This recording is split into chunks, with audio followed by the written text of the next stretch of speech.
Assalamualaikum warahmatullahi wabarakatuh. Halo teman-teman, perkenalkan nama saya Rosi Paradilah dengan NIM S1C022114. Nah, pada pertemuan kali ini saya akan membahas materi tentang peranggapan dan entitlement dalam ilmu pragmatik. Nah, sebelum saya memasuki materi tentang peranggapan dan juga entitlement, terlebih dahulu saya akan menjelaskan apa itu ilmu pragmatik. Nah, pragmatik itu adalah cabang ilmu semiotik yang menelaah tentang berbagai makna yang tidak terkandung dalam teori semantik.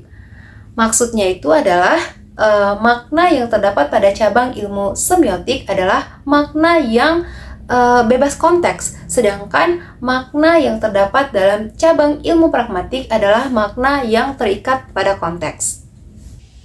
Baik teman-teman, kita akan masuki materi pertama yaitu peranggapan. Nah, peranggapan itu adalah asumsi yang menciptakan persepsi oleh si penutur tentang apa yang akan diterima oleh mitra tutur tanpa dijelaskan. Nah, ketika kita berkomunikasi yang mengandung peranggapan, penutur dan mitra tutur itu harus mempunyai pemahaman yang sama tentang informasi yang akan disampaikan. Selanjutnya kita akan membahas tentang jenis-jenis peranggapan. Dan peranggapan ini ada 6 jenis. Yang pertama ada peranggapan eksistensial, yang kedua peranggapan faktual, yang ketiga peranggapan leksikal, yang keempat peranggapan struktural, yang kelima peranggapan non-faktual, dan yang terakhir adalah peranggapan kontrafaktual. Dan dari keenam jenis tersebut akan kita bahas satu persatu beserta dengan contohnya.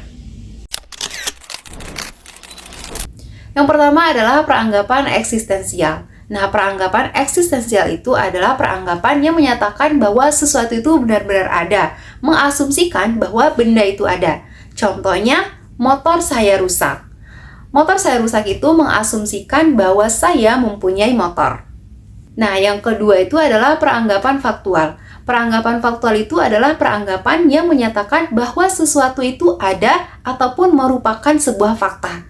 Nah, contohnya adalah Jane sudah tidak lagi menulis. Kalimat Jane sudah tidak lagi menulis mengandung peranggapan bahwa sebelumnya Jane ini pernah menulis. Yang ketiga adalah peranggapan leksikal. Nah, peranggapan leksikal ini adalah peranggapan yang terjadi ketika sebuah kalimat melalui pemilihan kata-katanya menyiratkan adanya informasi lain yang dianggap benar oleh si penutur. Contohnya, anjing itu tidak menggonggong lagi pada tukang pos. Kata lagi menyiratkan bahwa sebelumnya anjing itu telah menggonggong pada tukang pos. Yang keempat itu adalah peranggapan struktural, yaitu peranggapan yang muncul dari struktur kalimatnya. Contohnya, dia berhenti merokok yang mengandung peranggapan bahwa dia sebelumnya sering merokok. Kemudian yang kelima adalah peranggapan non-faktual. Peranggapan non-faktual ini adalah peranggapan yang mengandaikan sesuatu yang tidak terjadi. Contohnya, andai saja saya seorang penyanyi, yang mengasumsikan bahwa saya ini bukanlah seorang penyanyi. Kemudian yang terakhir adalah peranggapan kontrafaktual, yaitu peranggapan yang mengandaikan sesuatu itu tidak benar-benar terjadi atau berlawanan dengan fakta. Contohnya, andai saya belajar lebih giat. Nah, peranggapan tersebut mengandung makna bahwa saya belajar dengan tidak cukup giat. Nah, selanjutnya kita akan memasuki materi tentang entitlement.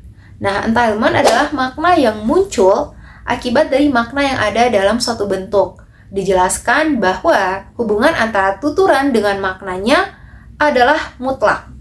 Entitlement merupakan sesuatu yang secara logis ada atau mengikuti apa yang ditegaskan dalam tuturan. Entitlement juga harus memiliki hubungan yang logis dan kuat antara dua pernyataan. Kemudian kebenarannya terjamin dan hubungannya bersifat terarah. Nah, berbeda dengan peranggapan, entitlement hanya memiliki dua jenis. Kalau peranggapan ada 6, entitlement hanya ada 2. Yang pertama itu adalah entitlement logis yang didasarkan pada aturan logika yang formal. Misalnya, semua kucing itu adalah mamalia, yang mengentitlementkan bahwa kucing itu adalah mamalia. Kemudian yang kedua itu adalah entitlement pragmatik yang didasarkan pada pengetahuan dan konteks percakapan. Misalnya, saya melihat seekor kerbau. Kemudian, perbedaan antara entitlement dan juga peranggapan. Nah, peranggapan itu adalah sebuah asumsi, masih kita asumsikan Dan sedangkan entailment itu adalah sebuah kesimpulan yang lebih logis.